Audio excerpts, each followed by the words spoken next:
Welcome into yet another edition of the Ben Garcia Show. We're going to break down all things when it comes to the NFL draft. We'll start off with the offense, go over to the defense, apologize for being just a tad late. What needs to happen is I just need to get new software. But until that happens, maybe being late is just the new normal. Talk to you guys in a few seconds. The Ben Garcia Show. Yeah. Woo. Best show in the land. Yup.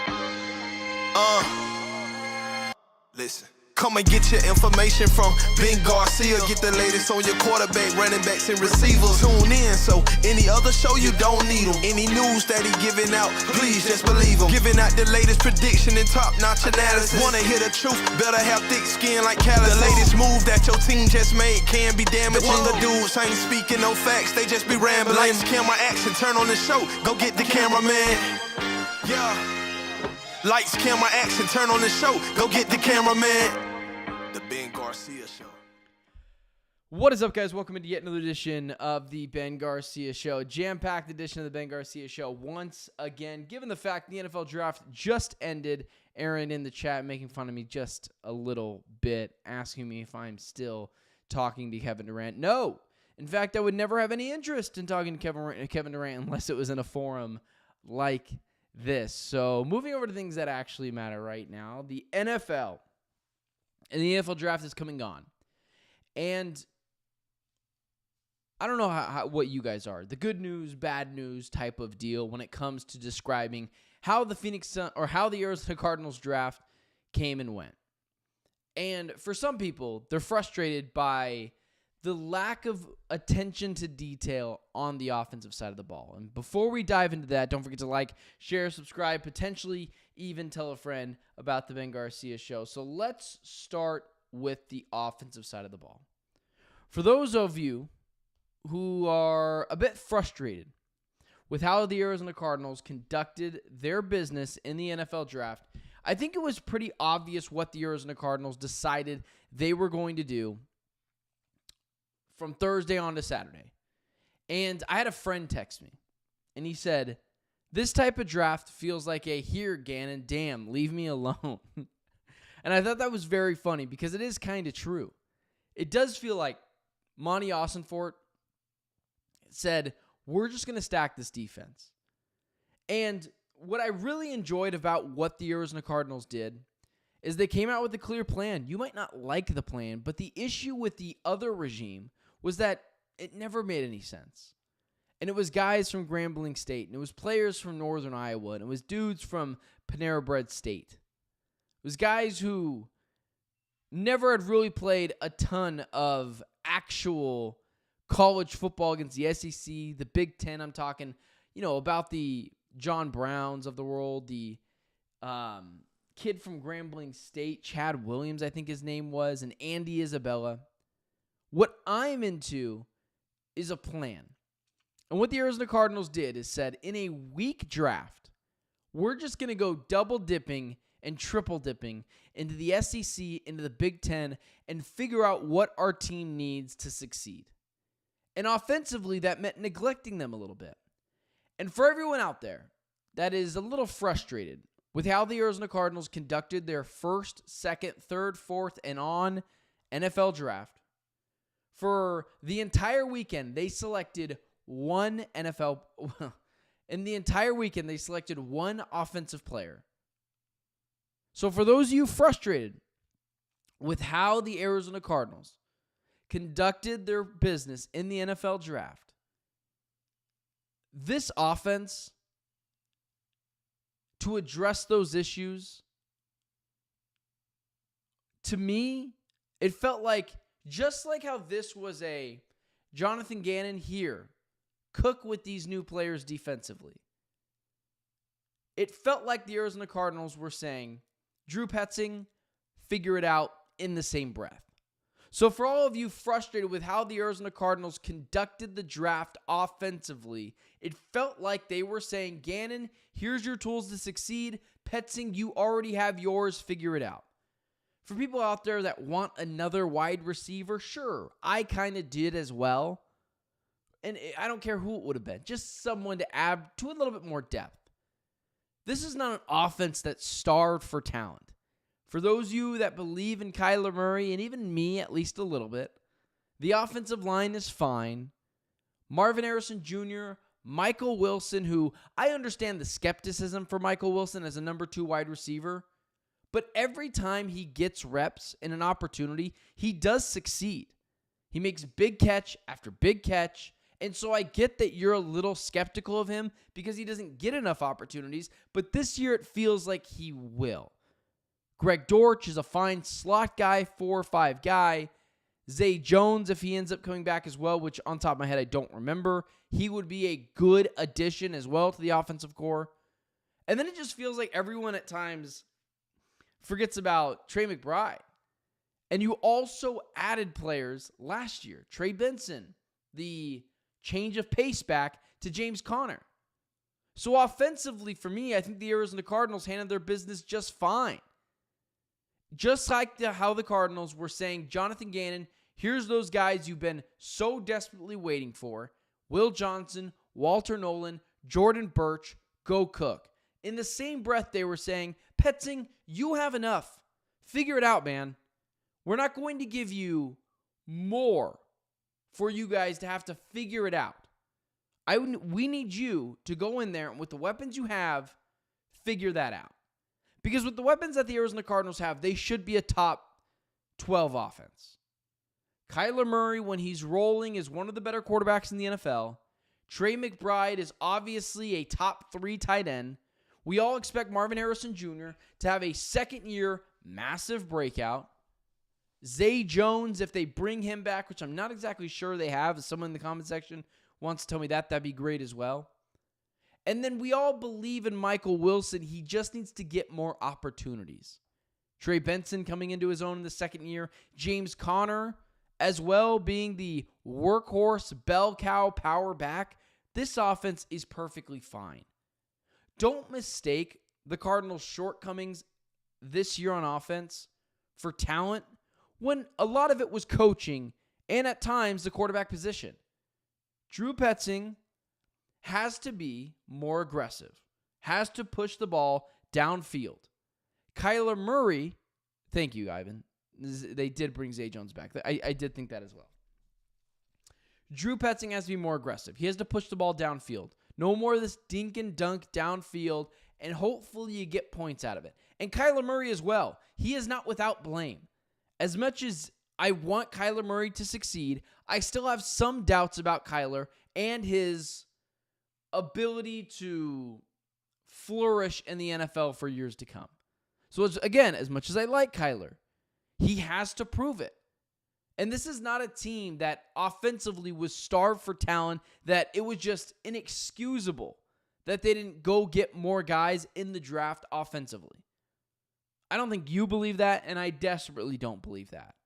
I don't think it's a talent issue. I think it's a coach and schematic issue.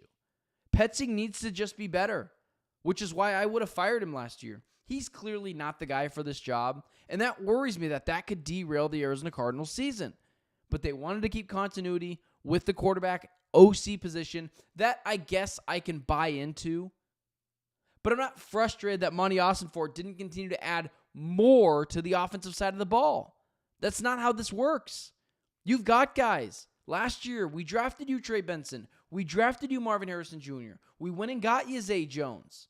Michael Wilson is a good number 2 when you have a guy like Trey McBride and Marvin Harrison Jr. in front of him.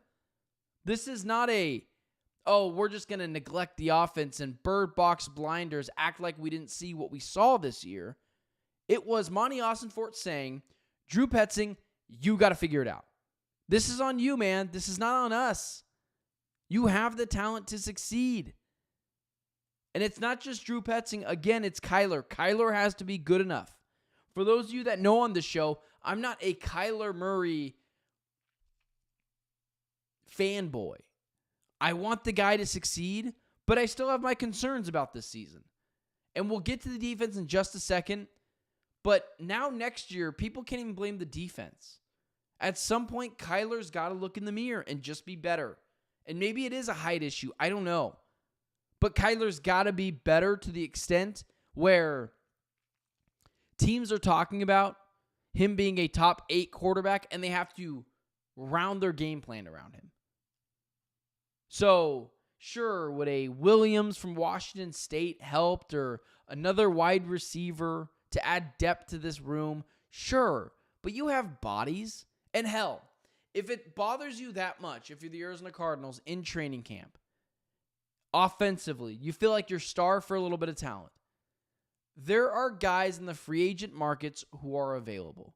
Elijah Moore, Keenan Allen. There's dudes you can go find for a year to help supplement that wide receiver position.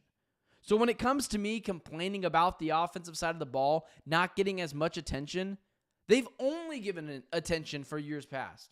Trey Benson, James Conner extension, Marvin Harrison Jr., Zay Jones, Michael Wilson a couple of years ago. This team is perfectly fine offensively, and I'm not upset with Monti Ossenfort for not going and spending another pick on a wide receiver, especially in a wide receiver draft class that wasn't very good. So just picking someone to pick someone makes you feel better, but it doesn't actually change the outcome of the Arizona Cardinals offense. So I know you're frustrated, but take another look at the Arizona Cardinals wide receivers, at their offensive skill players. James Conner, Trey Benson, Michael Wilson, Marvin Harrison Jr., Zay Jones, Kyler Murray, Trey McBride. They're fine. They don't need more. Would it have been nice? Sure. But was it going to change anything? Probably not. Kyler, towards the end of last year, was abysmal. And as much as it's on Drew Petzing to figure this freaking offense out and to have some real balance and consistency to it, it's up to Kyler Murray as well to just play better in games that matter.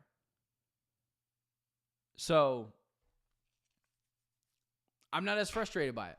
I was actually surprised by the amount of people that were like, draft a wide receiver. It's not really that necessary. It's really not. Especially in this day and age in the NFL. In fact, I'd much rather an offensive lineman, and that's what they did. They went and got the kid from Texas, solid depth on the offensive line. The only thing that worries me on the offense is the right tackle position. I don't believe in Jonah Williams. Kelvin Beachum has been rock solid, but you probably need to make sure that doesn't derail your season. Let's move over to the defensive side of the ball. I first want to talk about Will Johnson. Because just quick background story of the Arizona Cardinals draft. I planned a dinner with friends, with my wife, with the people that were with their friends, like weeks ago, not knowing that it was going to land on the Friday, the second and third round of the NFL draft. And of course, I wasn't going to cancel on these people. So Will Johnson gets drafted. I'm at a dinner with some very fine, nice people, and I have to hold it in my excitement for the Will Johnson edition. And when they drafted him, I've got to be honest with you, the only thing I could think about when they drafted Will Johnson was, oh my goodness, this reminds me so much of Budda Baker and Tyrann Mathieu. Each of those guys dropped for different reasons in the NFL draft. Budda Baker, height concerns, a smaller player, wondered if his physicality was going to transfer from Washington in the Pac-12 to the physicality that is the NFL. Tyrann Mathieu clearly had real character concerns, smoking pot on campus or getting kicked out of LSU. Probably shouldn't have fell as hard as he did, but pot back then was a much bigger deal than it is now. And then you have Will Johnson, a guy with his knee concerns that he even admitted he had no idea where these things were coming from. He said he hasn't dealt with his knee in 2 years. So both of those guys fell, that being Budda Baker and Tyrann Mathieu, both secondary players, just like Will Johnson. And they were perfectly fine. The Cardinals have had a history of these types of guys working. And in the second round, it should not be held against Monti Ossenfort if Will Johnson doesn't succeed. And the reasoning for that being is the upside was so high there in the second round that you had to take him. If it doesn't work out, you could say week draft class, second round pick. It's not going to cost you anything. It just happens.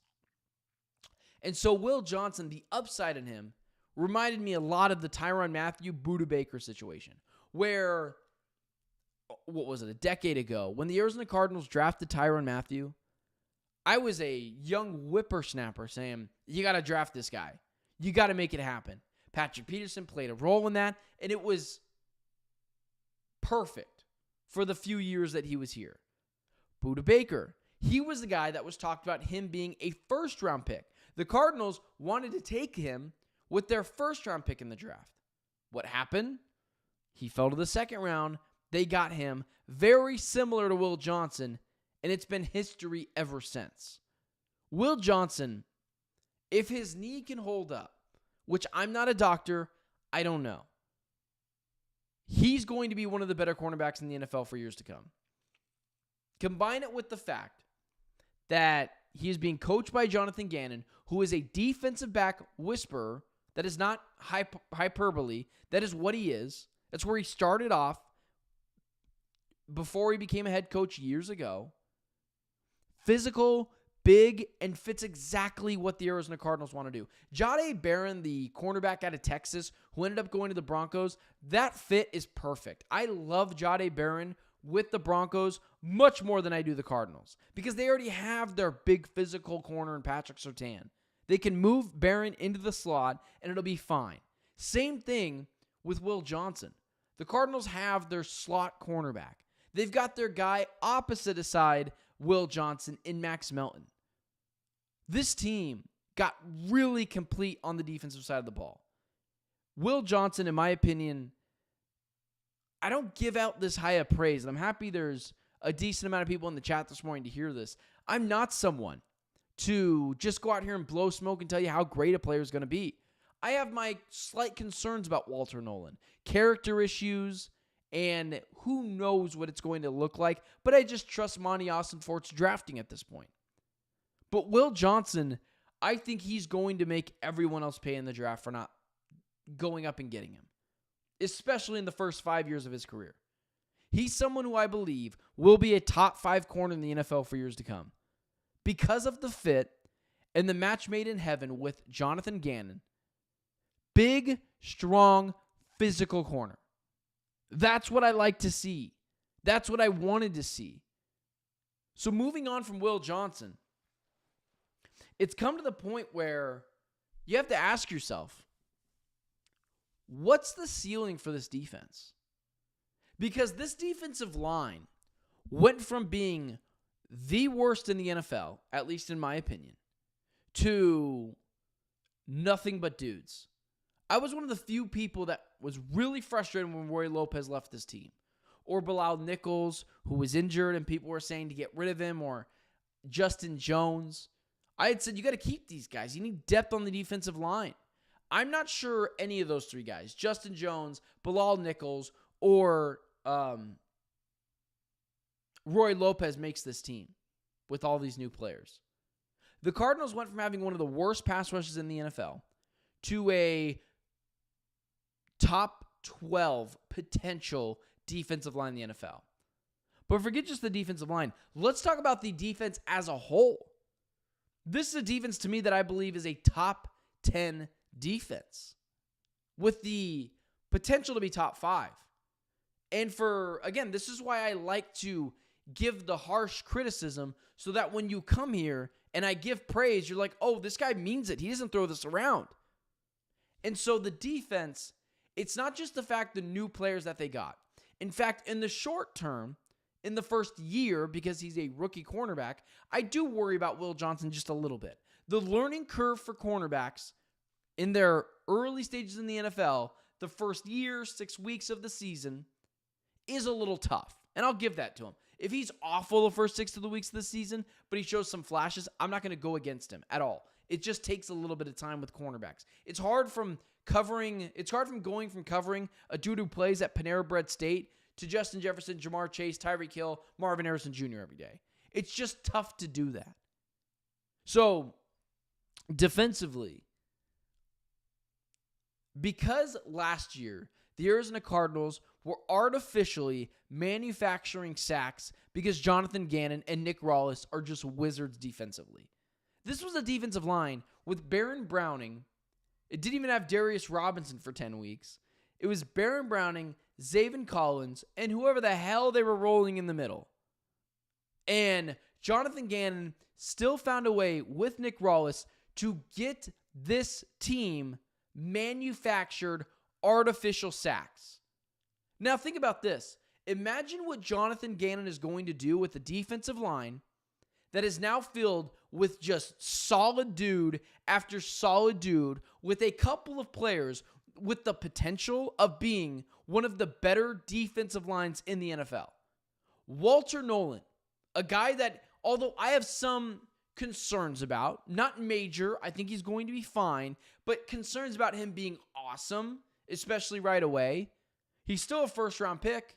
He could be the next Aaron Donald. I don't know. Probably not Aaron Donald. Somewhere in the middle, probably. But guys like that, Darius Robinson, and players like Walter Nolan and Jordan Birch.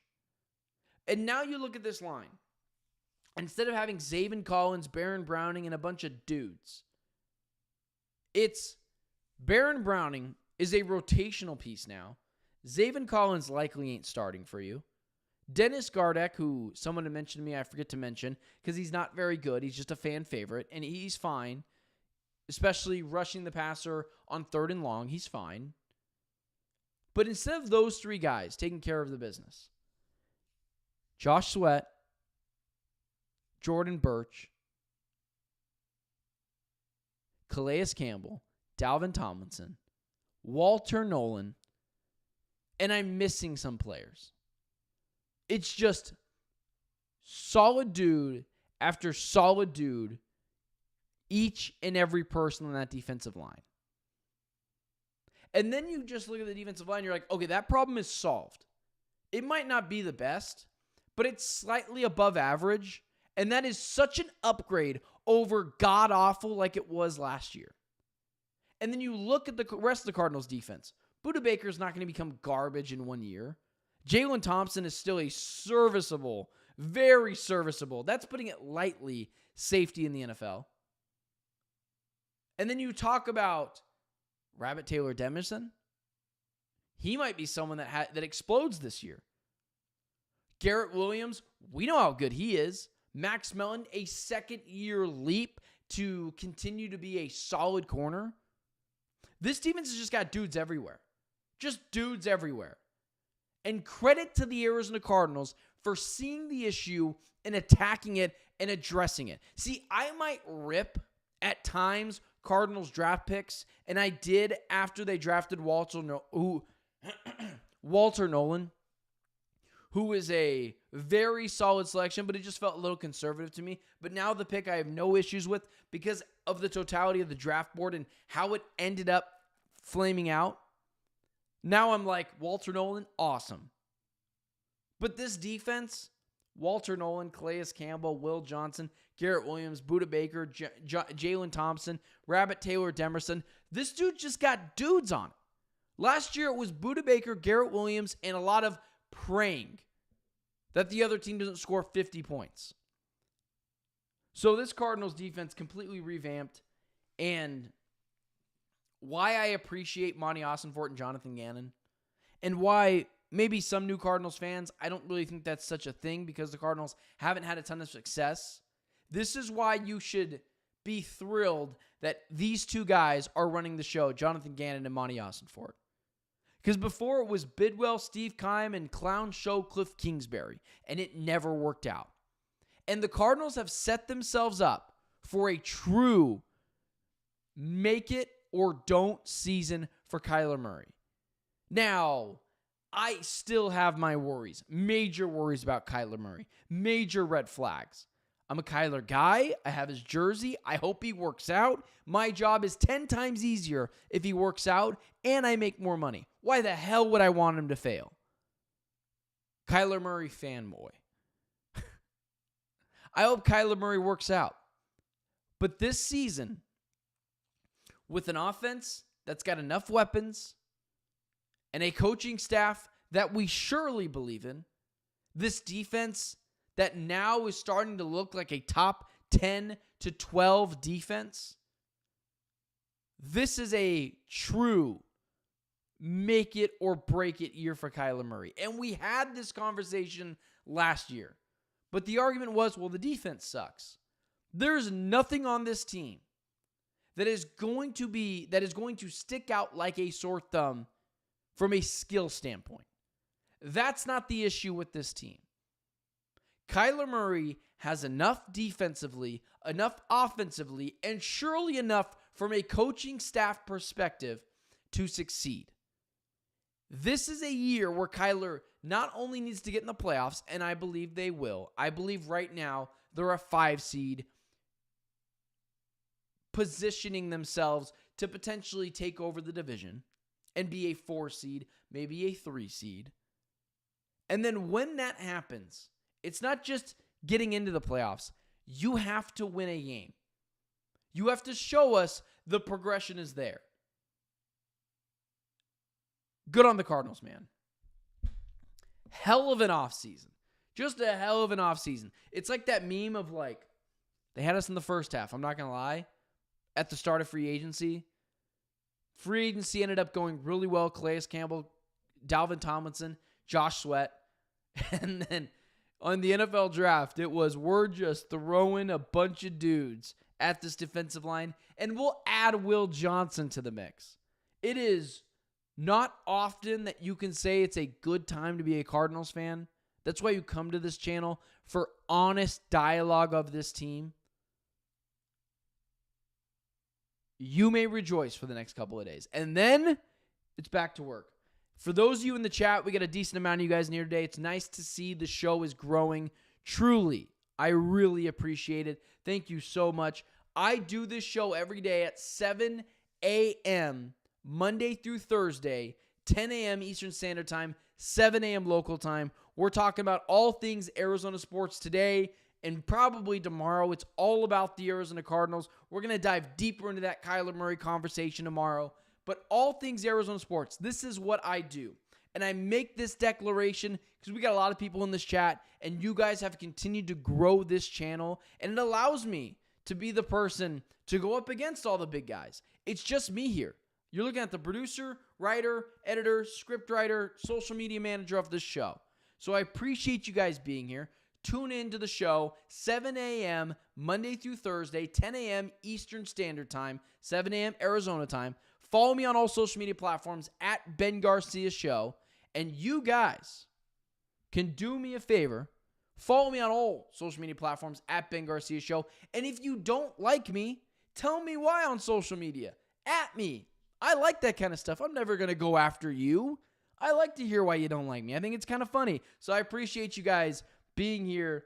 And for those of you that want to shout out a compliment, you can do that as well. I just find the mean stuff a little bit more funny. So TikTok, Instagram, X, YouTube, Facebook, at Ben Garcia Show. DM me on there. Tell me what's up. I'd be more than willing to say hello to you. You guys have stopped me at the gym. That's happened a couple of times before. I'll go work out at my gym. Some guys will tell me, oh man, that's, someone that obviously I watches my content. So for you guys, I appreciate it. Thank you so much for being here. If there's any way I can make the show better, talking about all Arizona sports, tell me how I can do so, and I'll probably ignore it. Just kidding. Unlike Shedeur Sanders, I'm very coachable and very, very humble. Appreciate you guys making me a part of your day. I will talk to you guys tomorrow, sharp 7 a.m., probably more like 7:10 a.m., but 7 a.m. Arizona time, 10 a.m. Eastern Standard Time. The show is growing, and it's because of people like you. Don't forget to like, share, subscribe, follow me on all social media platforms at Ben Garcia Show. And at least we didn't drop in the draft like Shedeur Sanders, guys. Robert, appreciate you. Ivan, Aaron, look at all these people I got to thank this morning. Michael, God, you guys are awesome. Appreciate you guys making me a part of your day. I'll talk to you guys tomorrow.